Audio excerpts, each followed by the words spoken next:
Dinhi sa abandonadong balay sa Dorian o Marang Street, Barangay Poblacion 1, Bansalan, Davao del Sur, nadiskubrehan sa mga otoridad ang gireport nga missing nga si Abi, 15 anyos, niadtong Hulyo 15 tuig 2024. Subay sa report sa mga pulis, sulod mismo sa master's bedroom nakita ang patay nga lawas sa biktima nga naay dugo. Si Abi missing niadtong Hulyo 14 tuig 2024 nga niadtong higayuna kuyog siya sa iyang bayaw aron na manguha og copper wire kon bronze sulod sa abandonadong balay.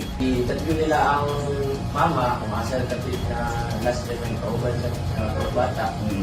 Na kuling sa katupuan, nililo, manilo, na dito sila sa pangkaragdas sa silence, na last na ng kauban.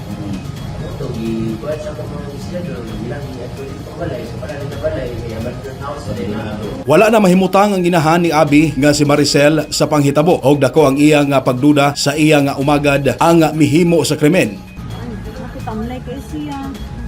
Pero tanan sa inani, dili man inani, bagtik man kayo.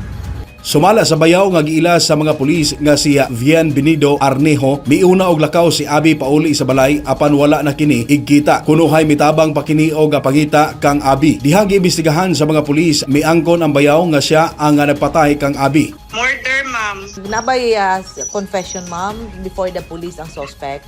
Kuan man na, ma'am, na ay katong extrajudicial kuan. Extrajudicial confession.